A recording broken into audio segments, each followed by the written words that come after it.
बिस्मिल्लाहिर्रहमानिर्रहीम। अस्सलाम वालेकुम। कैसे हैं आप सब? उम्मीद करती हूँ आप सब बिल्कुल ठीक होंगे। तो व्यूवर्स, आज की वीडियो में मैं आपके साथ लंच टाइम के लिए एक बहुत ही ज़बरदस्त सी रेसिपी लाई हूँ और इस रेसिपी का नाम है जी चिकन पोटा। इसको बनाना बहुत आसान है और आप मेहमानों के सामने भी इसको सर्व कर सकते हैं। मैंने एक डिफरेंट तरीके से इसको तैयार किया है। इसमें खुशबू भी आएगी और बिल्कुल भी स्मेल नहीं होगी।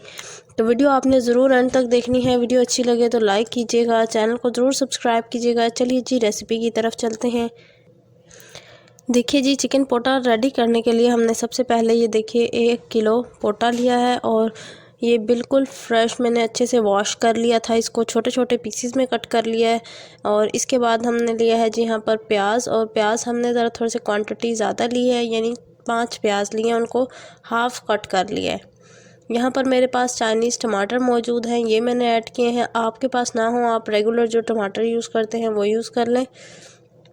इसके अलावा मैं यहाँ पर हस्बे ज़रूरत लहसुन ऐड कर रही हूँ। लहसुन आप जितना ऐड करेंगे ना, इसमें उतनी ज़्यादा खुशबू और उतना अच्छा फ्लेवर आएगा।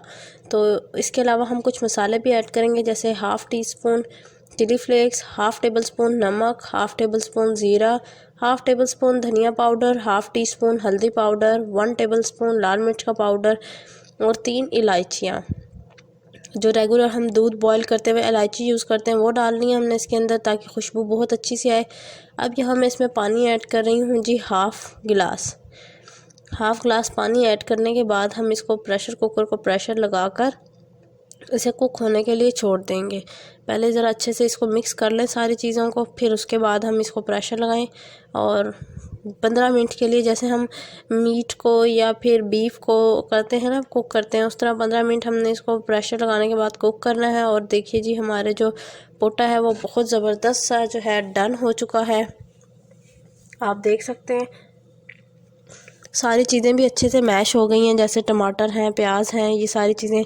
इस पॉइंट पर हम इसके अंदर ऐड कर रहे हैं जी अदरक, पिसी हुई अदरक ऐड किया हमने यहाँ पर 1 टेबल स्पून। और अब इसकी अच्छे से कर लेंगे जी भुनाई भी और मिक्सिंग भी।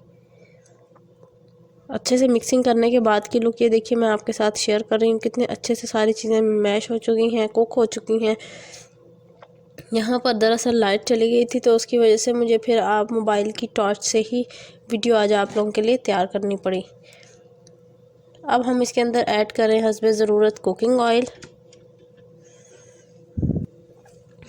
यहाँ हमने half cup cooking oil add कर दिया ताकि हम इसकी अच्छे से भुनाई कर सकें, क्योंकि पानी ऑलरेडी थोड़ा सा रह गया था, खुश्क हो चुका था। और ये देखिए जी, हमने बहुत अच्छे से इसकी भुनाई कर दी थी। और अब वेट करेंगे कि ऑयल जो है वो ऊपर आ जाए, ताकि हमें पता है, इससे ये होगा कि हमें पता कंफर्म हो जाएगा कि हमारा जो मसाला है वो बहुत अच्छे से भुन चुका है। और यहाँ देखिए जी, 10 मिनट के बाद जो ऑयल था वो ऊपर आना, सतह पर आना शुरू हो गया। सारे मसाले बहुत अच्छे से मिक्स हो चुके हैं। अच्छा, आपने नोट किया होगा, जब मैंने इनको इसमें ऑयल डाला, इसके ऑयल डालने के बाद मैंने इसमें कोई मसाला नहीं ऐड किया। मसाला ना ऐड करने की वजह यह है क्योंकि ऑलरेडी हम सारे मसाले इसमें डाल चुके हैं। पानी यहाँ मैंने इसके अंदर डाला है जी हाफ़ ग्लास। थोड़ा सा हम इसकी करी रखेंगे, थोड़ी थोड़ी सी ग्रेवी, हल्की हल्की सी। अगर आप नहीं रखना चाहते तो आप इसी तरह सर्व कर सकते हैं। यहाँ मैंने पानी डालकर इसको मीडियम आंच पर कुक होने के लिए छोड़ दिया था 2 से 4 मिनट के लिए, ताकि जो हमारा जो करी है या ग्रेवी है वो ज़रा थोड़ी सी फ्लेवरफुल हो जाए। बस जी, यहाँ पर देखिए अब हमारे पोटा तैयार है और चिकन पोटा बिल्कुल ज़बरदस्त सा सॉफ्ट सा रेडी हो गया है। इतने अच्छे से ये डन हो चुका है, इसके अंदर बिल्कुल भी स्मेल नहीं है, बहुत ज़बरदस्त सी धनिए की फ्रेगरेंस आ रही है। इसके अलावा जो हमने इसके अंदर इलायची ऐड की थी उसकी बहुत अच्छी खुशबू आ रही है। आप भी इसको ज़रूर ट्राई कीजिएगा और फिर मुझे कमेंट में बताइएगा कि आपको मेरी ये आज की रेसिपी कैसी लगी है।